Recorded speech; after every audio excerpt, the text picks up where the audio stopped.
You're live. Hey, I got a good friend today, Kareem, joining me all the way from Baltimore. My Peace. friend, my friend from the Yo. Yeah. Uh, You so already know, yeah. exactly.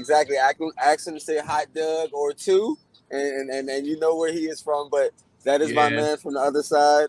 You know And how we for do. how would you say?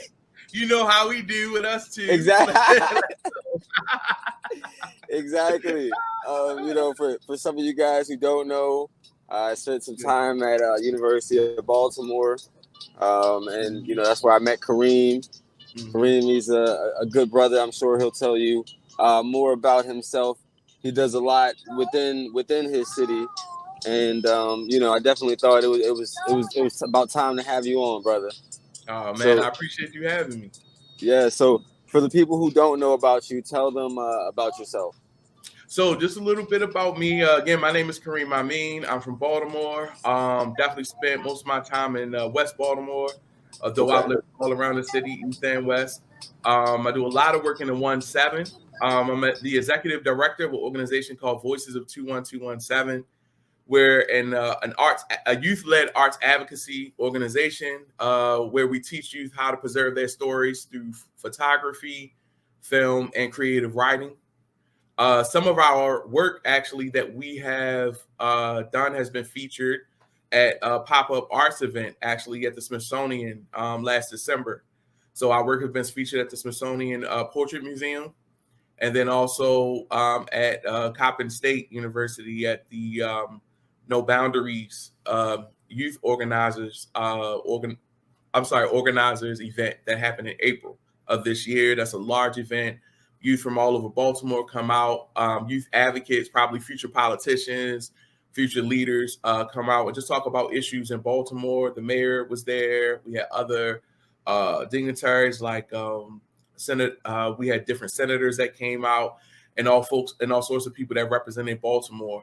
And they got to actually see a video that our youth produced, and the video was focused on accountability and policing in Baltimore. And this was something that they produced, that they sat down, talked about their stories.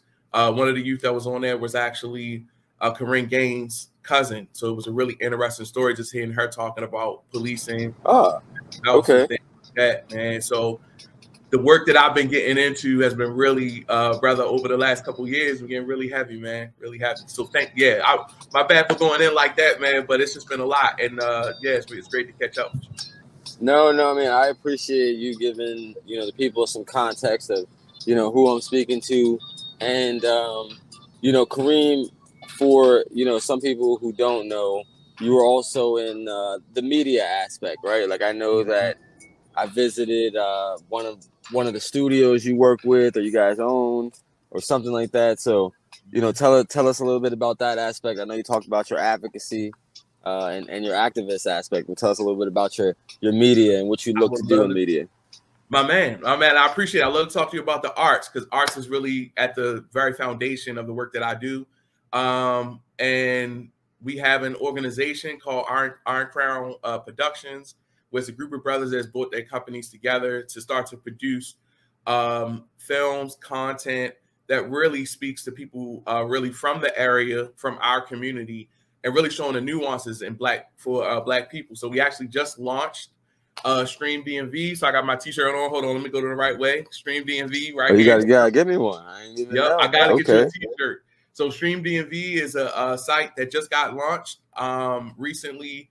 My brother is the executive of that, Asim Amin, and the team over there, Iron Crown. And so what we do is we work with artists, producers, directors from all around the DMV, and they actually submit their work to Stream DMV. And the great thing about Stream DMV is that a lot of other streaming services, you may think just because your things are being shown that you're making a lot of money on the dollar, but sometimes people are making literally pennies on the dollar being on some of these other streaming sites. But this is a black-owned streaming site that when you come on, that you get a large percentage of the streaming that we get. So we really share with the artists because we're really there to promote and to push artists because That's artists are the ones. crucial. That's crucial. Absolutely. That's like something like Title, right? With Jay-Z and them pushing the music platform, and the fact that the artists get to keep a lot more of their earnings, right? Exactly. Like so. So no, I Exactly. mean that's huge, and you know I've only been to the studio once, but I'm sure you guys have continued updating and expanding. So I definitely can't wait to come back. Please do. Please do. We have a couple of things up. Like I said, we have Stream DMV. Please come out. Please support Stream DMV. But we also have things on YouTube if you want to watch Black Therapy. Okay, Also, we're going to be pushing some documentaries that we're working on as well. So we're doing our own content, and then we also do documentary. We're doing comedy, the comedy series on there, things like that. So we're really trying to reach out to a large audience, and things like that. So yes, please check us out, Stream DMV. I got you. And Yeah, I don't yeah. remember when I was there last, but it was probably was it in 21? I think it was 21. It was 21. Okay, because I know I was recording a podcast over there. I think it was. I don't remember what it was for exactly, but I'm pretty sure it had something to do with cannabis. Yeah, yeah, You know, it did. so you know, rightfully so. You know, I was coined by one of your fellow Baltimoreans, Donnie Glover, as the cannabis councilman. That's So what that's what I've heard. I'm in full support of it, bro.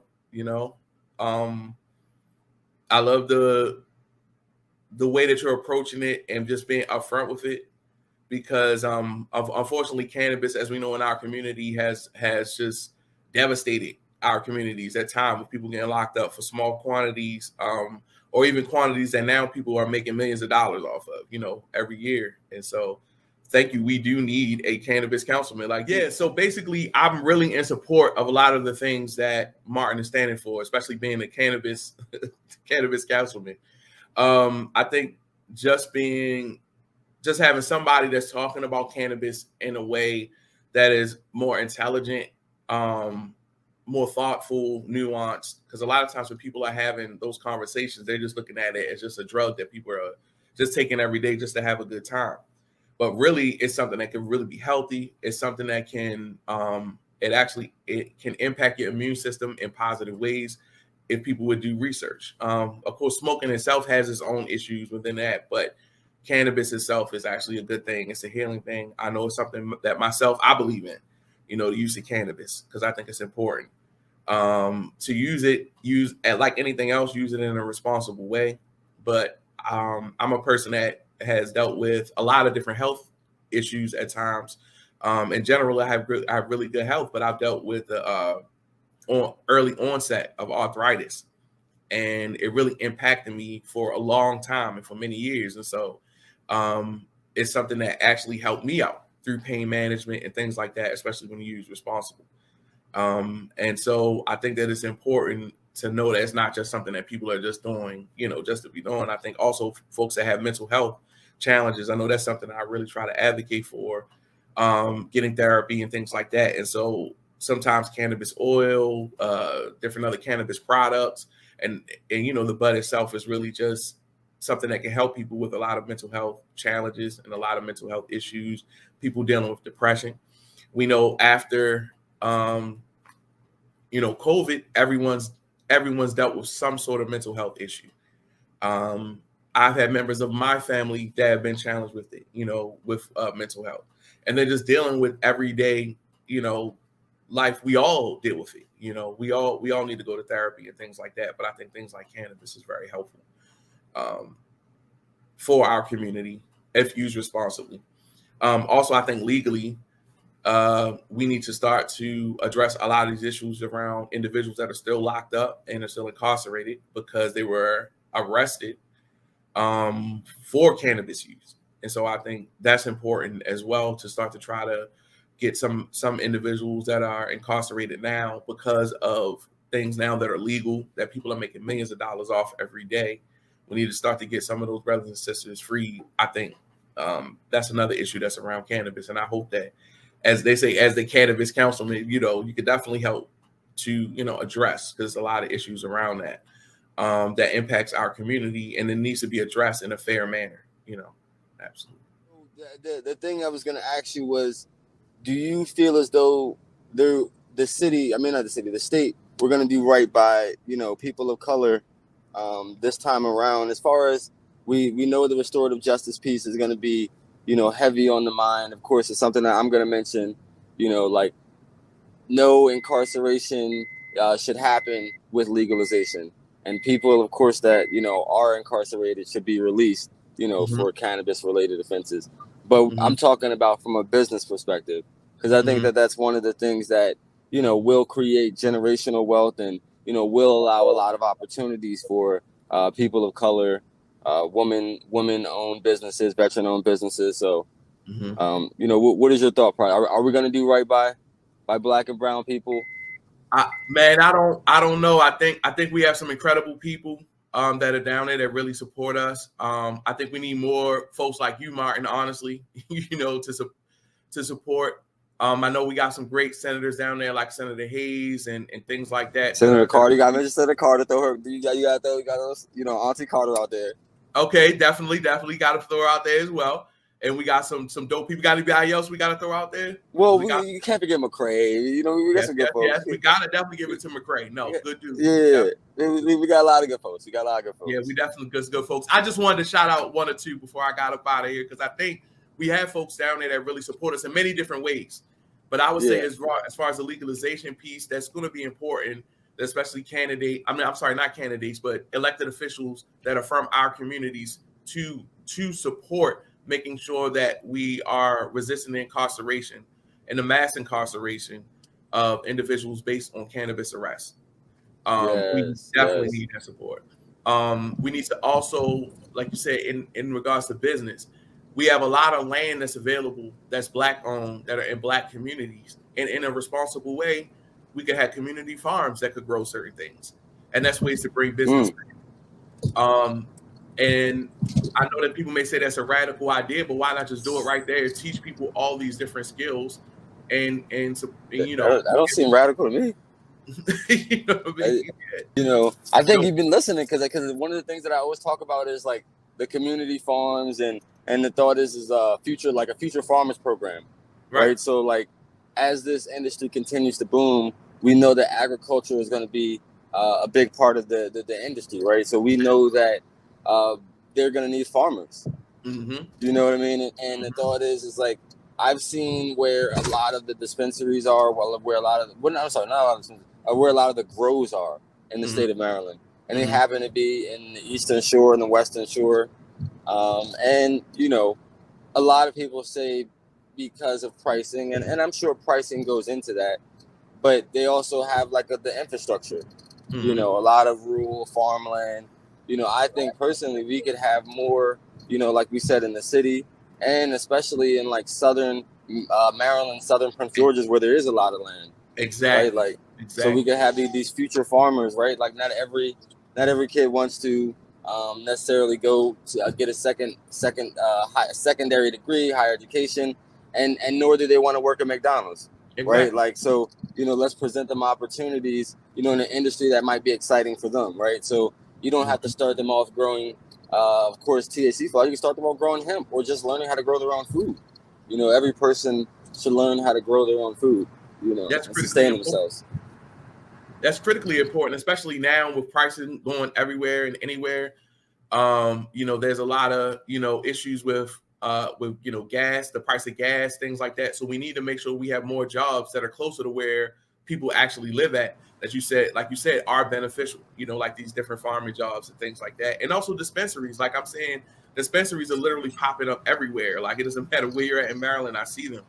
And we need to have more in our communities that are black owned. Why do we have to continue to be criminalized for it while others are prospering from it? A lot of times we go see these dispensaries out of our neighborhoods, right? Like exactly. A lot of times I've only seen maybe one or two that are in majority, I would say, black neighborhoods that in Baltimore. The majority are not in those neighborhoods, and so we need to and also to stamp down on some of this violence and other things like that. We need to start to have more dispensaries. I think also within our community. Yeah. I mean, but also like when you talk about the dispensaries, right? Like, and we talk about opportunities. I will say that I think the biggest, cause of like violence, you know, is like poverty. It's like poverty and like, you know, economic instability, right? Like, and you know, I think that Gary Chambers said it best. Like, we shouldn't look at marijuana or cannabis as a gateway, but as a gateway drug, but like a gateway to opportunity. Right. Like, you know, like where can these tax dollars be spent?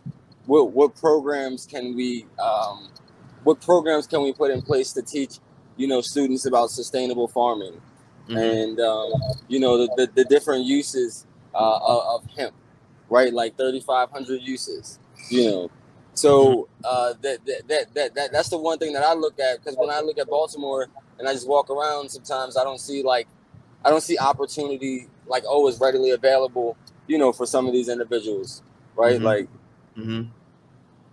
well, I think it's important for us to start to also look at institutions that have been in our neighborhoods for a long time and how we can reimagine them. You know, like,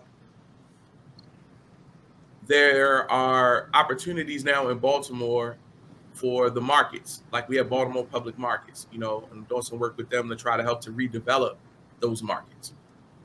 And we need to start to look at those spaces like as food aggregators, and start to look at our institutions that we haven't relied on for a long time and start to say, hey, can we reimagine what those things look like? You know, our schools, start to reimagine the schools. Is it just, you know, a place where kids are going to learn and things like that? Or should we, like other spaces here, like we have the Green School and other things, should we have farms at almost all the schools, and we can address, you know, fresh food distributions, and also kids getting more lunches and things like that? You feel me? Like, we got to start to reimagine these spaces that we have, and like, what can we do to help people out in a different way? And not every school is going to be like that, but I think having that, you know what I mean, having that thought process or the ability to be able to reimagine these institutions is important. Well, I'll tell you from my understanding, a lot of the schools, like in like Frederick County, you know, a lot of them have these like programs, you know, where they have like farms at the school or nearby that they go and they eat the vegetables from the farm. You know, this is something that we need, you know, right there in Baltimore City, right? Like, when we talk about the food desert, you know, I'm sure that there's still food deserts, you know, and lack of access to healthy food. So, you know, that is huge that you bring that up. That's huge that you bring that up. No, I appreciate it, man. And I think that's important all around, like for our physical health, our mental health, the health of the environment, is just starting to bring these things back. And other cities have done it. Like, I know Detroit has some great examples of, you know, community farming that they've done and things like that. So it can really be done, man. And we got to just start to relook at these different institutions. So that's why I'm glad we have you as a cannabis councilman to start to look at things differently, and approach things differently for the future. Yes, sir. We're gonna have a conference soon too. We're gonna have I think it's gonna be like the first annual BlackUSA.news cannabis conference. So we definitely got to participate in that. But one of the things I wanted to ask you is, what did you say, Kareem? No, I said, when do you plan on having it? I think it's set for the fall, but I'll definitely let you know, you know, closer to the date. And please do. Hey, I'll try to even get you involved, right? Like, you know, that'll be dope. Some capacity, maybe a panelist or something. Okay. Yeah. I would love that. Well, Kareem, so as a Baltimorean, and I'm talking to a candidate for governor next. Right, so he's going to be on the same episode as you, and as most of the governor candidates, a lot of them have had a strong focus on Baltimore City, right? Like, that's not something you aren't used to, but I guess it's a two-part question. One, do you have a dog in the race, at least at this point? And then two, you know, how do you feel about you know, the different messages about the way that they'll address crime in Baltimore? And well, I guess three part. And what do you think, as a Baltimore resident, is feasible and would you suggest? So it's like, one, you got a dog in the race. Two, how do you feel about some of the positions or statements about how they'll address the crime in Baltimore City? And then three, how do you feel as a resident crime and can actually be addressed, and reduced? Great questions. So I would say the first thing is that I would say that I don't necessarily have a dog in the race quite yet. I will say that I do like the messaging of Wes Moore. I'm definitely leaning towards him. A lot of great things he's done. Okay, Um, Wes. I like some of the things that Rushern is doing. I know that you're going to be talking to him a little bit. So I mean, I definitely like some Yes, things that yes. he's doing. I appreciated his marketing that he said he would like for his office to be in Baltimore to address the issues in Baltimore, because I think that is that I would like to I see think that. he's one of two, right? I think he's one of. So him and Perez said that, right? Yeah, I they think would he's want one to of be two. in Baltimore, which is key because the current governor has not had a good relationship with Baltimore at all, and has been very critical of Baltimore, and really I don't think has been as helpful to Baltimore that he could have been. Definitely. And so I really would like somebody that would give love to Baltimore. Not that we're the center piece, but we're an important piece. I think that's been really the stepchild, honestly. So I would like to see whatever candidate enter the race have a real concern and love for Baltimore. I want somebody that's going to try to reimagine Baltimore as well. So be open to. It's a lot of people doing great work. I know I'm working with a lot of folks over in the Black Arts District, people from University of Maryland, people with the markets. Like, it's so many different people that are doing amazing work in West Baltimore. Organizations like Be More Empowered, other places and other spaces that Okay. are doing great work, but they're not being highlighted. All that's being highlighted is the negativity.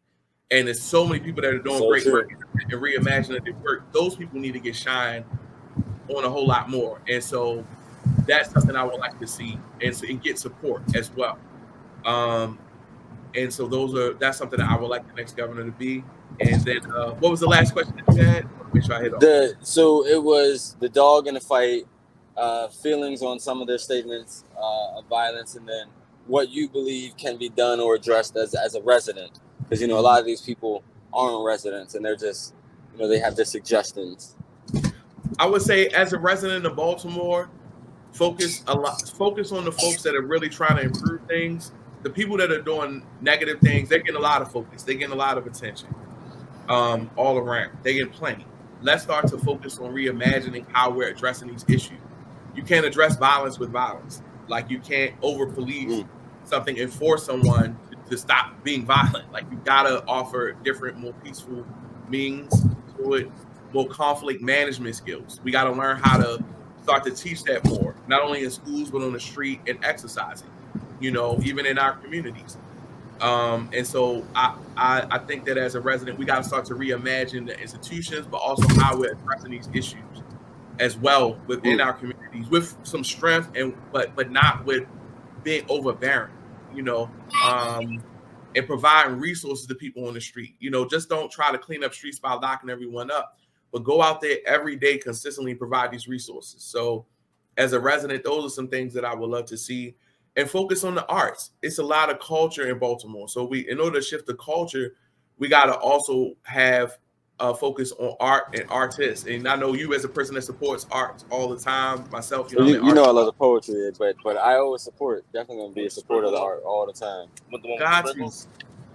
man. Yes, and Because and yeah, I, go ahead, bro. no, I mean, I think one of the key highlights that you pointed out was that, like, there's so much beauty in Baltimore, right? Yes. Like, the only thing that we hear about a lot of time on the media is what they want to tell you negatively, right? Mm-hmm. But, like, I will tell you, being a student at UB, I would a lot of times just walk the streets, look at the different murals, look at the flower gardens, with the brownstone houses. So it was a lot of culture, and A lot of culture. a lot of that you can't put in a news clip, You right? can't. Like, so, You can't. You have great but people. and I'm Yeah, glad you go ahead. brought up over policing. I'm glad you brought up Yeah, that too. yeah. And it happens, and the thing is, it's wild, but sometimes over policing is not even on the individual officers that's on the street. They just doing what they're being told to do. But if you reimagine what their purpose is and start to support, like, violence interrupter organizations, and start to look at conflict management organizations like Peace Team and Sons of Phoenix and things like that are here, that's important. You know, like start to reimagine how we're addressing these issues. I I think agree. that's it. Thank you, bro. Thank I, you. I completely agree. And Kareem, of course, I don't want to spend too long. I know that you got a long day ahead of you, excuse me for being in the car. But like I said earlier, if you didn't know, I'm on the go, and All I the prefer to time. be busy than not. But Yes. one of the questions I wanted to ask you was very simple: couple, Pepsi or Coke? Oh, Pepsi. Okay, favorite superhero? Oh, that's a tough one. I'm gonna just shout my man out, Black Panther. I gotta shout out Chadwick. All right. What book are you recommending for me this summer? Oh, We Speak for Ourselves by D. Watkins. Okay. I like that. Can you could send me a note, a text? I like that. We'll do, we'll do. Yep, We Speak for Okay. Ourselves with D. Watkins. That's my guy, man. He's a good, excellent, amazing writer from Baltimore. Uh huh. Um, just came out with another book recently. So he was one of the writers on We Own the Street. So yeah, great writer from Baltimore. We'll tell people how they can stay connected with you, brother, and I'm sure they will hit you up. Yes, This is absolutely. a bright So man. He's going places.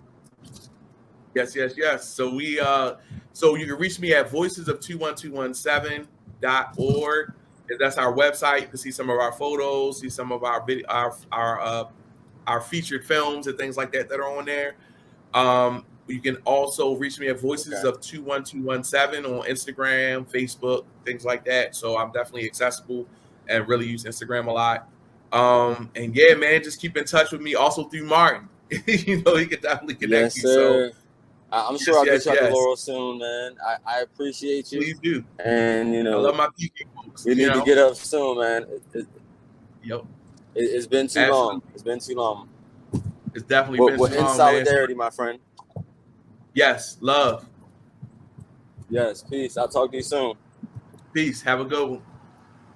Later. So that was Kareem. We got another guest.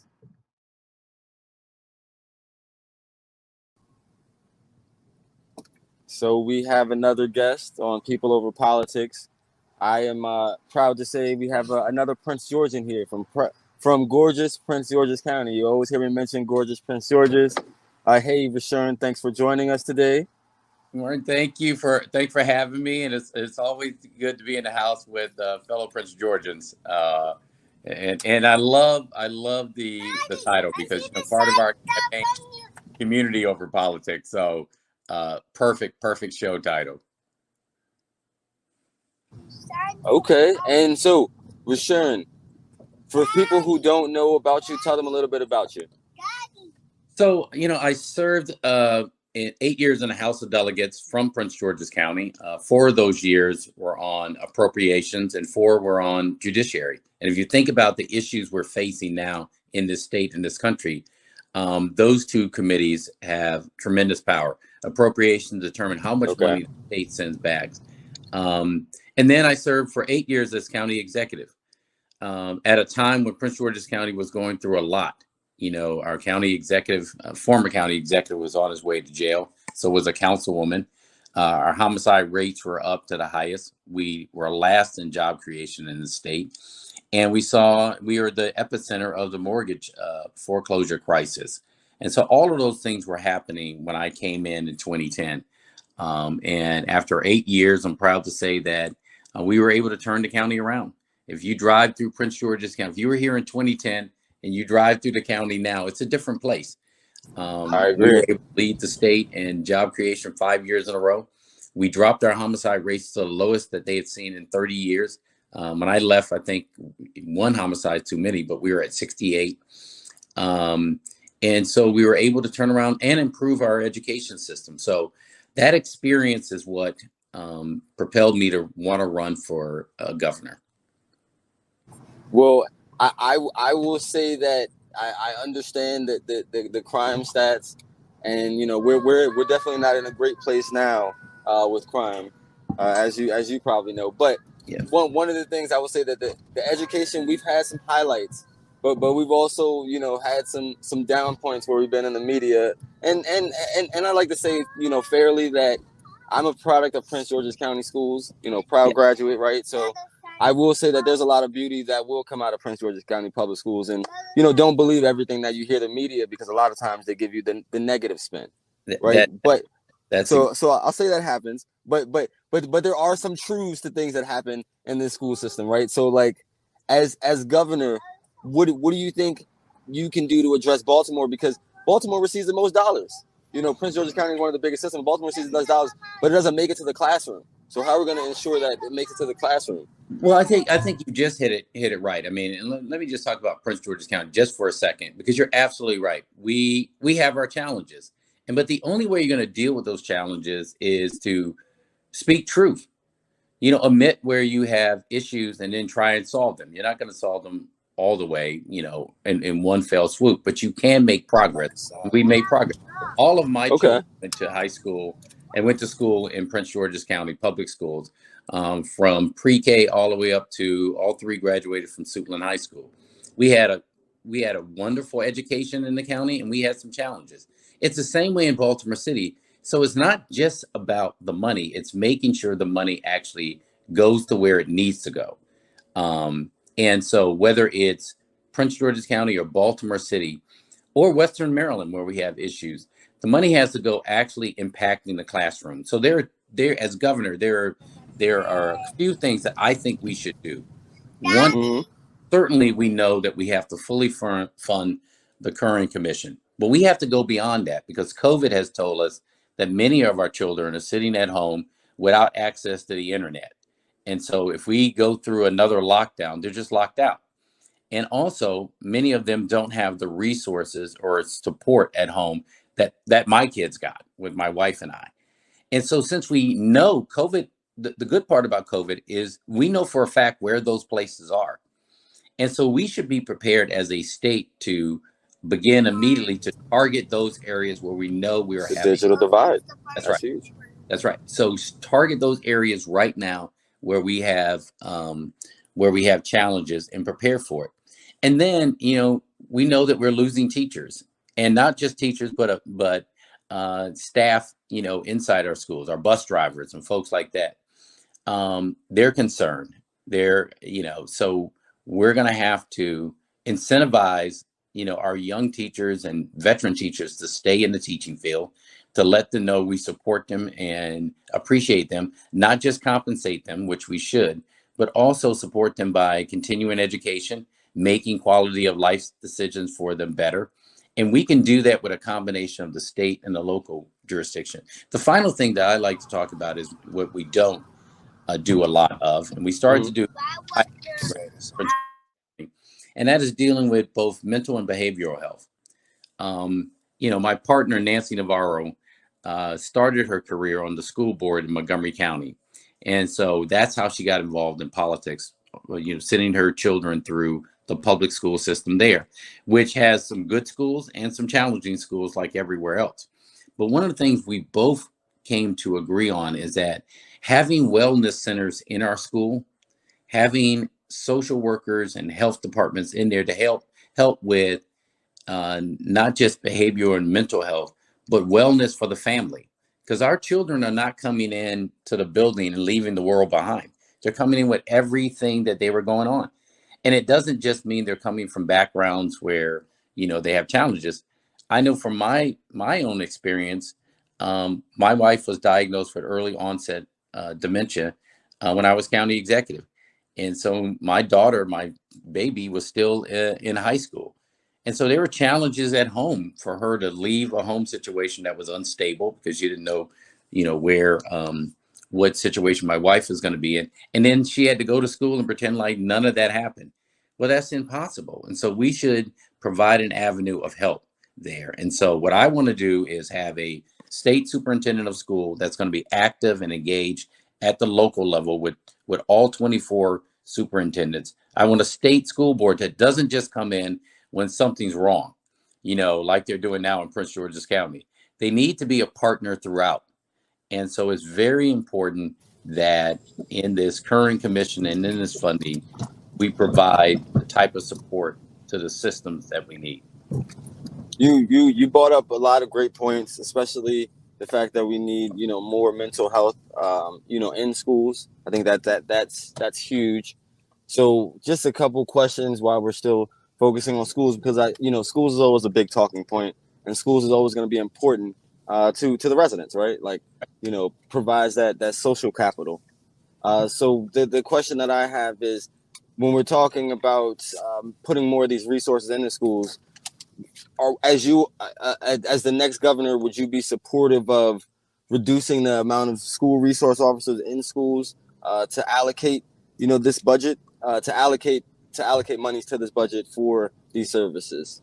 No, you know what I think we have to do? I think especially now, parents are afraid, Sure. with everything going on in not just in Maryland, but in the country.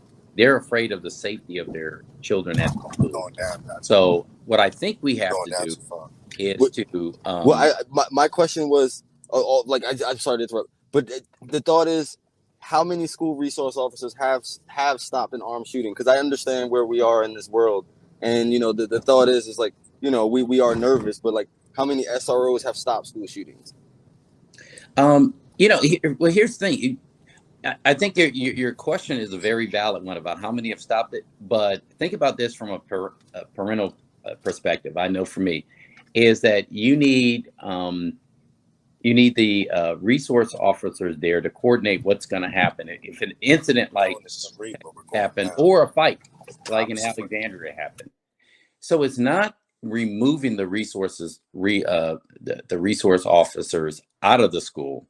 You don't need armed. You don't need the police in there, but you need the resources there. But I think, to your point, is we should augment what we're doing. That should not be the focal point of our education system. We should put more resources in our health and mental health at our school levels, all the way through, so that we can actually deal with problems early on.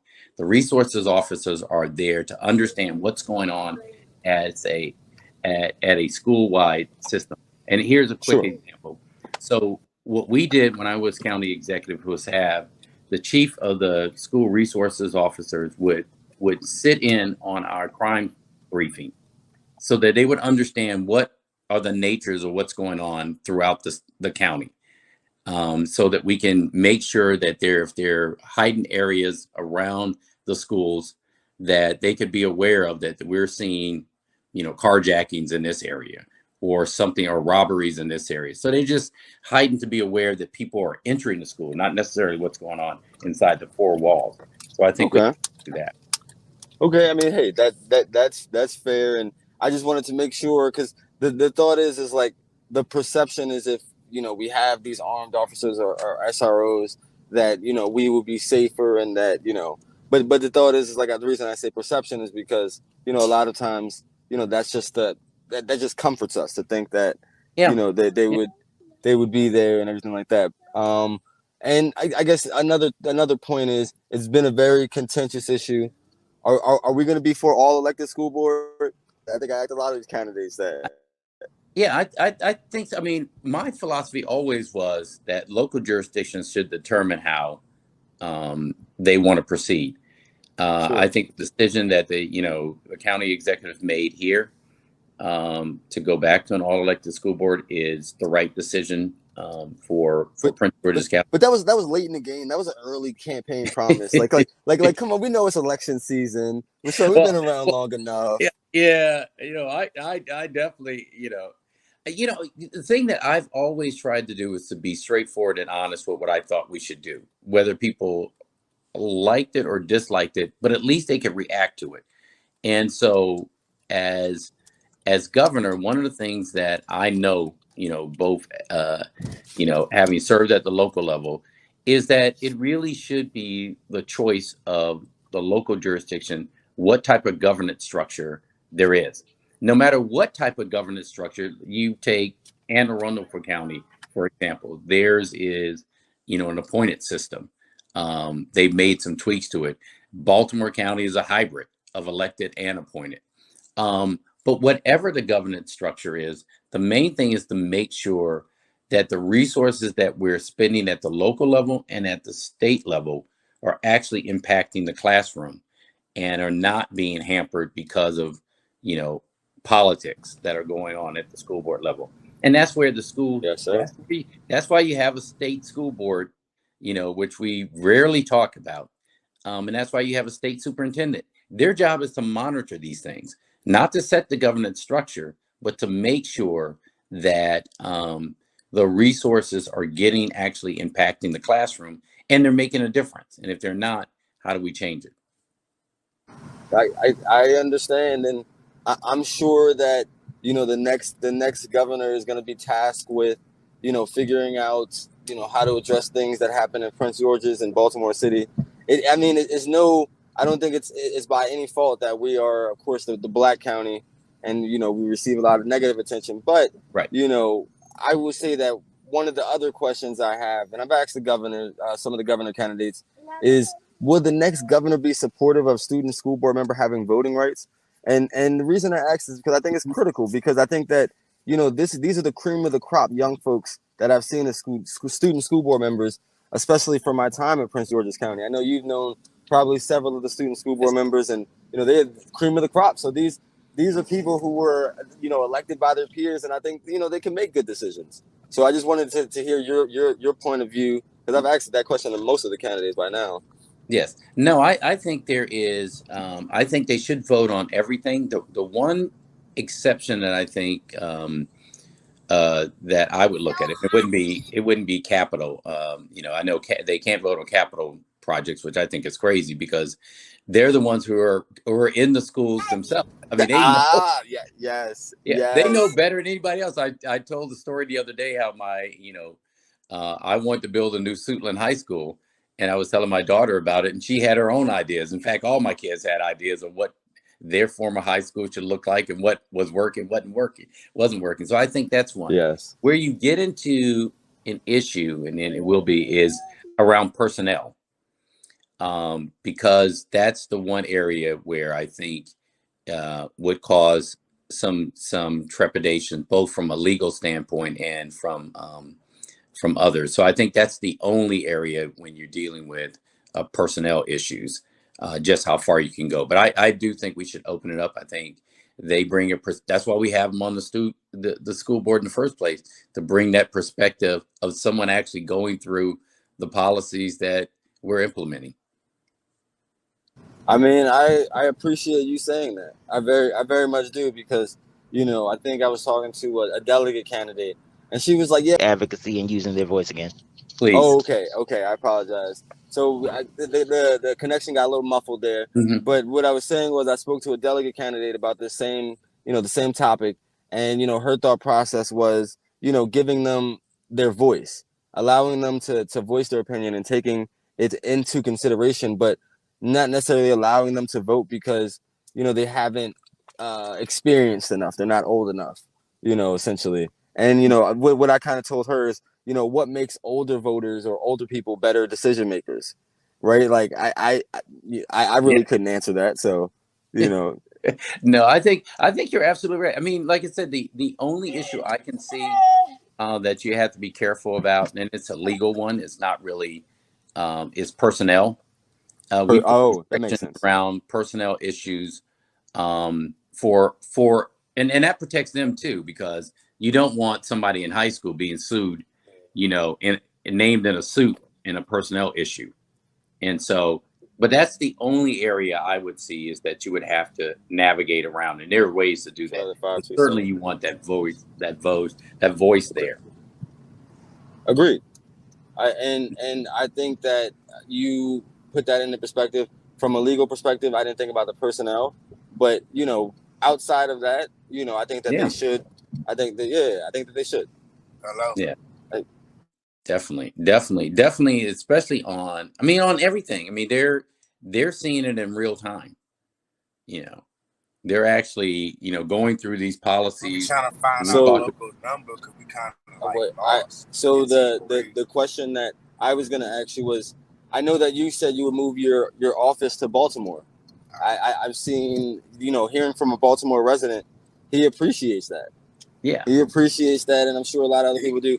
But what would you do to address crime? Because I know that your ad got a lot of attention, but I'm just trying to understand, because he also said he wants to reimagine, the relationship between the police, and its citizens. So, I just want to hear more poignantly what some of those things you might do, when elected governor.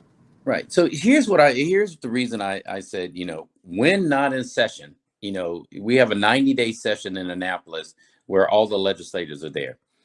But when the 90-day session is over, there's no reason for the governor to have to stay in Annapolis.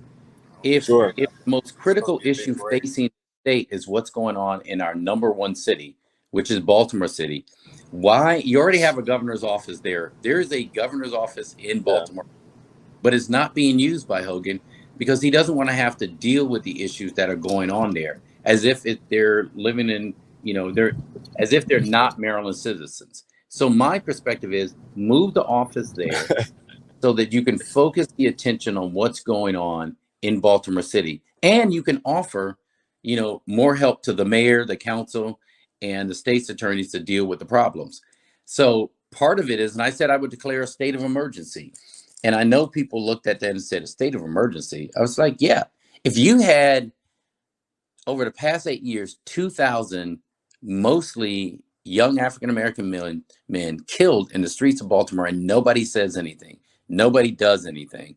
If you had 300 homicides of mostly African-American men last year, and we treat it as if it's just the city's problem. It's not. When we have homicides in Prince George's County, they're a state problem.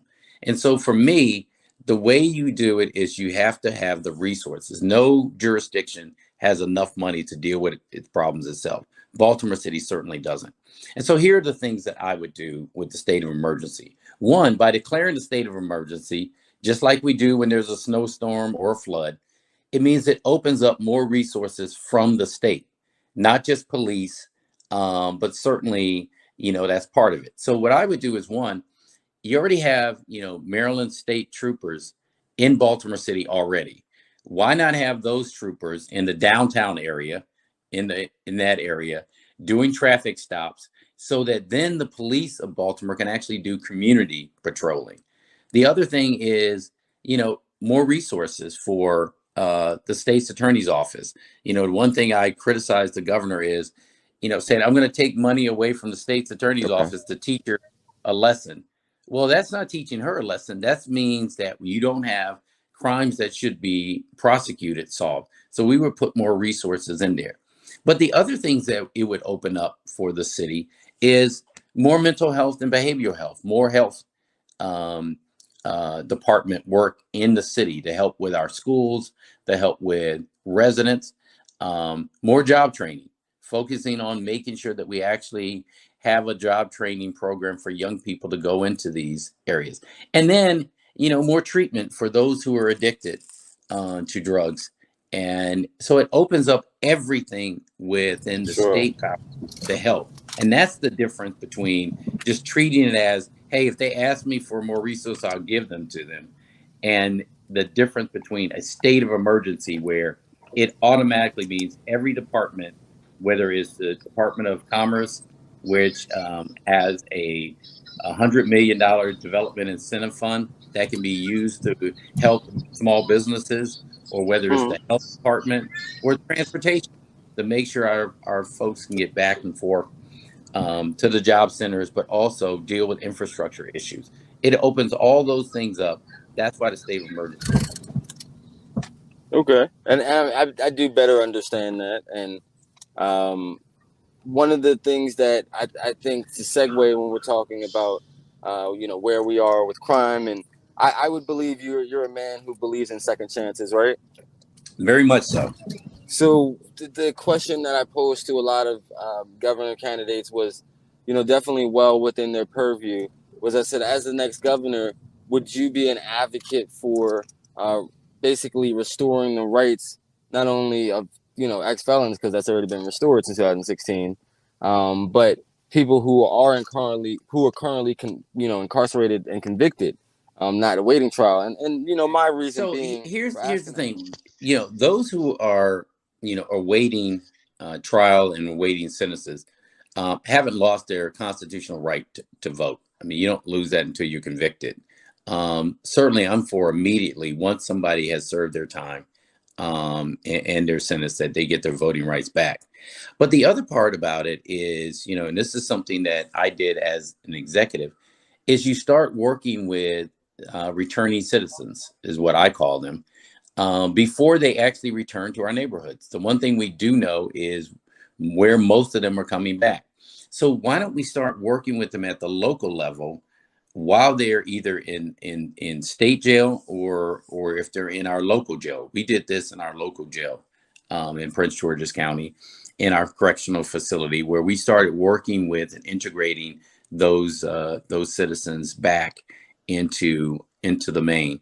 The other thing we did was we put together in Suitland a one-stop shop, what I call that. And that is for returning citizens, they can go to one place where they can get all the information on how to get an ID, what the transportation system looks like, depending on how long you've been away, it's completely changed.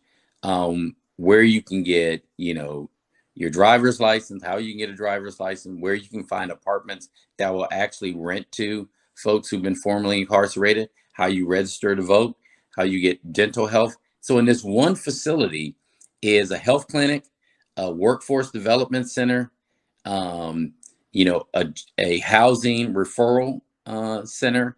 All of those things are there to make sure that these folks can start their lives.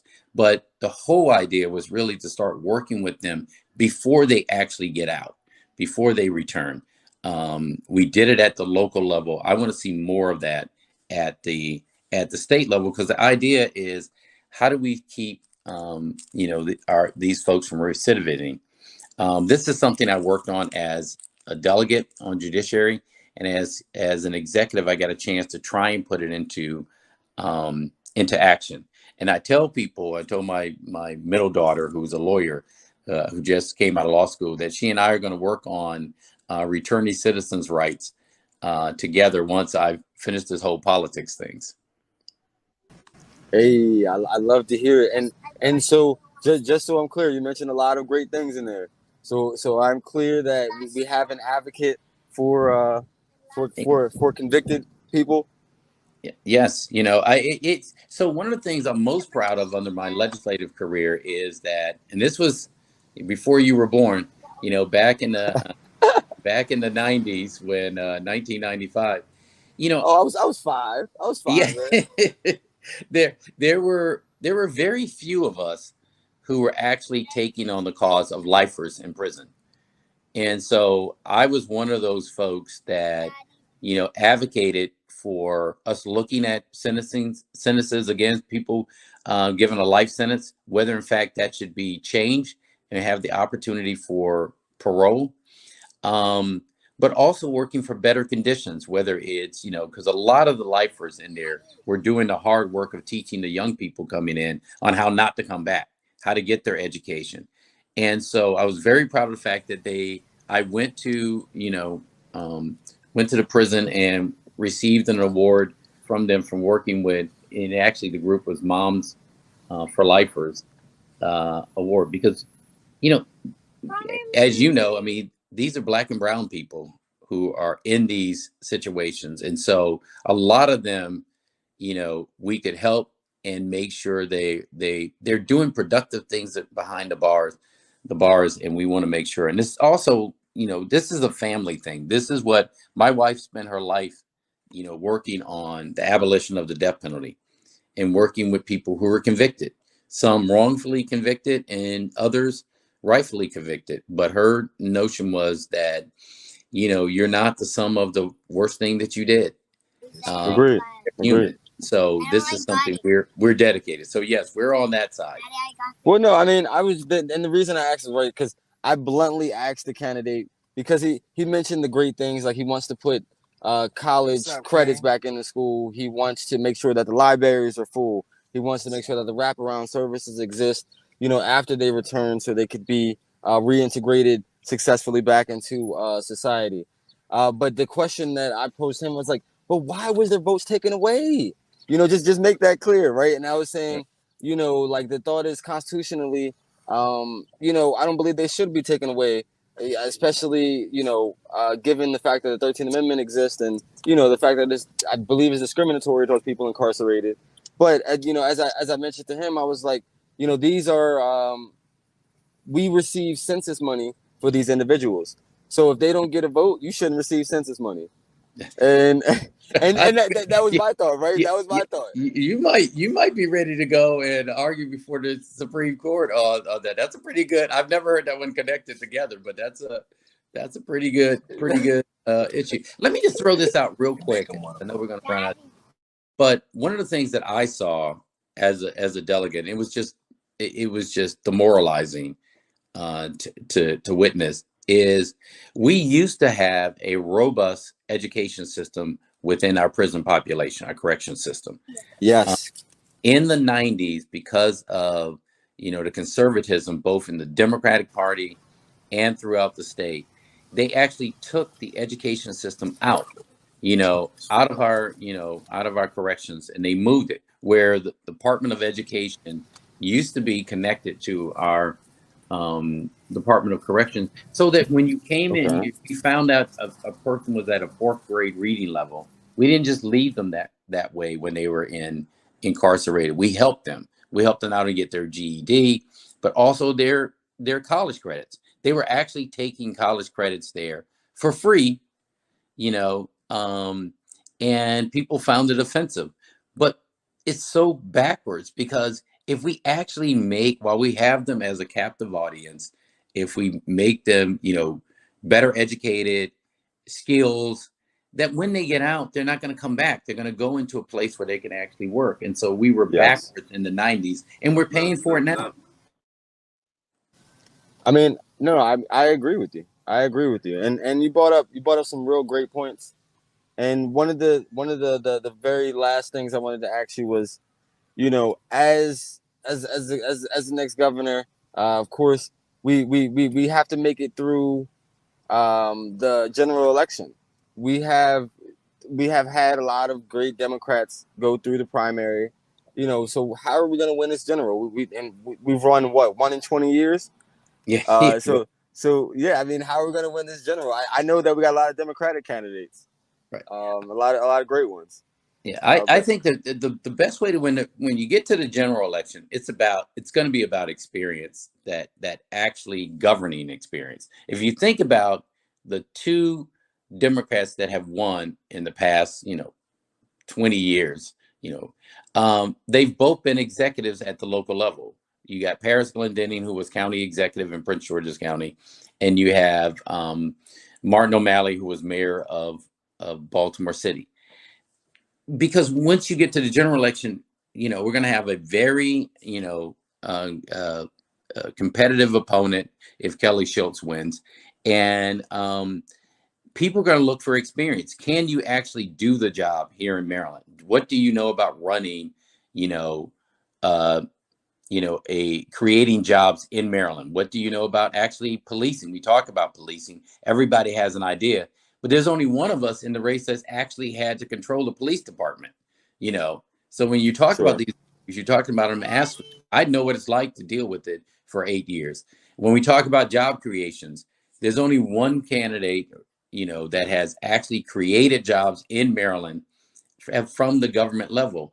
And I think, and done it right. I think people are going to look at not only what you're saying, what you believe, but what you can get done. Because if you can't convince those, and they are Democrats, conservative Democrats, whether they're on the Eastern Shore or right here in Prince George's County, then that's how we end up losing. If you think about this, to close with this, Larry Hogan in the last election got almost 40% of the vote in Montgomery County. 40%, a Republican. And it was over one issue. The Democratic candidate had no experience in actually running a government. So even people in Montgomery County that votes Democratic down the line, they don't have a Republican legislator, voted for Larry Hogan because he had the experience. And I think that's the difference it makes, is having the experience of running a government. I do believe that experience matters and people feel comfortable, with this experience. But, we have Prince Georgians for Hogan, right? So, it not only happened, you know, Montgomery County, but we had it right there in gorgeous Prince George's. And I think that one of the things is a downside, since we have so many candidates, there's always this like fake unity that happens after, right? So like a lot of people's wounds are not healed yet, and you know they don't want to be as active. But the thought is like, you know, the truth of the matter is we need all boots on the ground, you know, after the general, no matter who the candidate is. But sometimes, you know, people come around later, right? People and sometimes it's too late for that support at that time. But you bring up some very great Well, he points. cut off, but I will say this. Thanks for having me on the show. I appreciate it, and best of luck out there. Thanks.